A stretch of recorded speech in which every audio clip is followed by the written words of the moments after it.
With San Francisco wrapping up their first practice of Broncos week, we finally got the answer to who won San Francisco's kicker competition, with Greg Joseph being released today, meaning Brant Boyer has a lot of faith in Jake Moody to get back on track this season. On top of that, we saw San Francisco's rookie running back in Jordan James finally return to the field after being sidelined with a knee injury, and we also saw Colton McKivitz return to the field after missing practice on Saturday. So in this video, I want to break down each one of those players' performances on the day, but San Francisco's roster as a whole, initially starting out with the quarterbacks. One of the biggest moves San Francisco made today was releasing veteran Tanner Mordecai, who was headed into his second year with the team. So far this offseason, Mordecai really struggled with his consistency, especially in his accuracy, so San Francisco replaced him with Carter Bradley, the son of San Francisco's defensive coach, and Gus Bradley. And today, he showed off why San Francisco signed him over a player like Tanner Mordecai. In the red zone, he was able to find Jordan Watkins 4-6 with tight coverage all around him.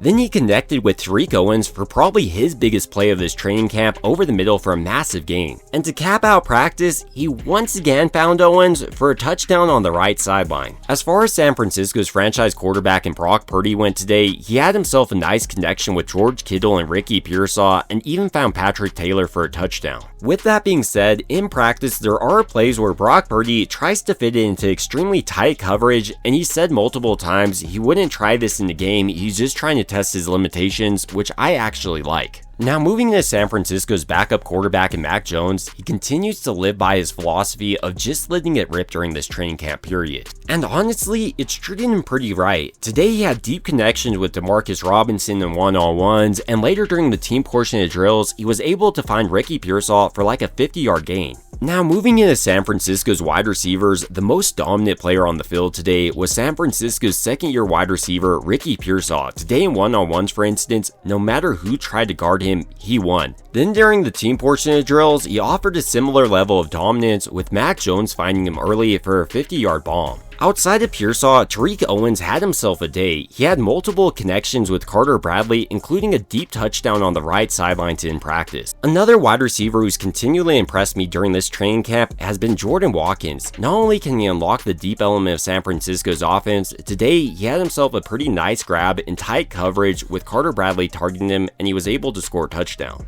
It's also worth noting San Francisco cut the rookie wide receiver Isaiah Nair, who's really stood out this entire training camp, so that means players like Russell Gage have impressed enough for San Francisco to start going their direction. As far as San Francisco's tight ends went, George Kittle had himself a day, having several connections deep with Brock Purdy over the middle, and Kyle Shanahan even called a tight end screen to him. And like San Francisco's wide receiver room, we also saw a young player in Mason Pline get cut today. Jumping into San Francisco's running back room, here the story was who didn't participate, including Christian McCaffrey, Isaac Grindo, and Juszczyk, meaning today San Francisco had to lean on the rookies Corey Kiner and Jordan James, as well as the veterans Patrick Taylor Jr. and their newly acquired Amir Abdullah. Patrick Taylor Jr., for example, got a lot of work with the first team offense and even caught a touchdown from Brock Purdy wide open in the red zone. Amir Abdullah also had a pretty nice grab today, with Mac Jones targeting him on the sideline. He had to adjust to the ball, but was able to do that and haul it in. Now moving into San Francisco's offensive line, Trent Williams didn't participate today, meaning Spencer Burford took his place at left tackle. It's also worth mentioning San Francisco's left guard continues to be Ben Barch, and I expect him to start if healthy. I mean, when you're watching him in practice, for instance, he's one of the most athletic guards San Francisco has out there, and I think he's one of the better at anchoring in pass protection currently. Now though, we need to look at San Francisco's defensive line and the trenches there. Today, Bosa and their defensive tackle and Givens didn't participate, meaning Bryce Huff and Kalia Davis got more opportunities with the first team unit. And Huff continues to make the most out of those opportunities. He's truly an athletic freak and a perfect fit for San Francisco's wide 9 defensive front. Routinely he finds his way into the backfield, and today probably had a couple of sacks, including one on Brock Purdy early on during the red zone portion of drills. Maybe most impressively though, San Francisco's newly acquired defensive lineman from the UFL, Bradley Anney, had himself an absolute day during the team portion of drills, recording 3 would-be sacks. Last year for the UFL, he led the entire league in pressure rate, and today you saw why. He's an extremely explosive player, has a quick first step, and can quickly find his way into the backfield. If he's able to keep this up during this preseason period, you could easily see him make San Francisco's 53-man roster, with a player like Gross Matos continuing to rehab. Speaking of injuries, it's also worth noting today it was revealed Samuel Okuanu is dealing with a groin injury, so it'll be interesting to see how that defensive end spot really pans out. One thing's for sure though, San Francisco's first round pick in Michael Williams will be an absolute menace all over the field, not only in the running game where he had multiple stops on the day, but also the passing game.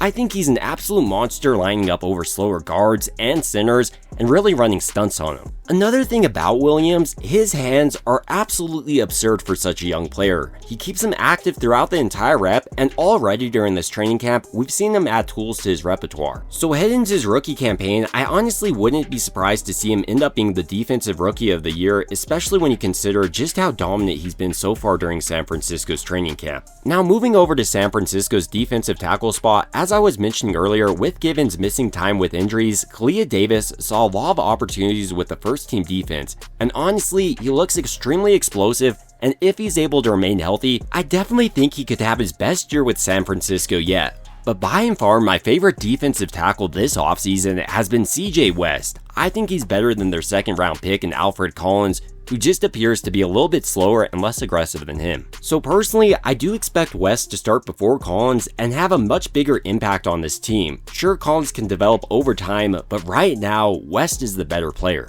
As far as San Francisco's linebackers went on the day, Fred Warner continues to be absolutely dominant. Today in coverage on George Kittle, for example, he did a great job of reading Brock Purdy's eyes and then breaking up the pass.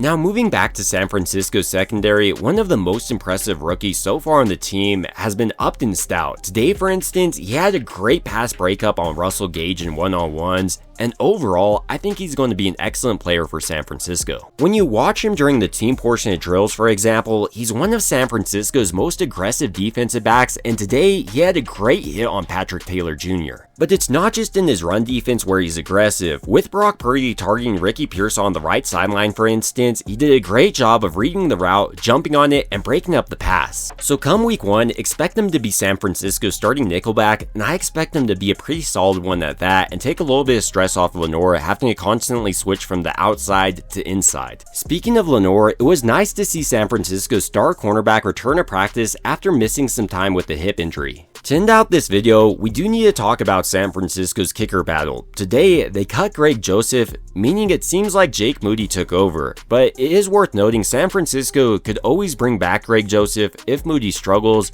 but it is interesting to say the least considering Greg Joseph was technically winning this competition. But overall, these are just some of my thoughts on San Francisco wrapping up their first practice of this Broncos week, and I want to hear what really stood out to you if you're there. Was it a player like Ricky Pearsall, maybe Tariq Owens, or even San Francisco's newly acquired defensive lineman? It would also mean a ton if you did enjoy this video to go ahead and like and subscribe. It truly helps out the channel a ton, and as always, I hope you guys have a great rest of your day.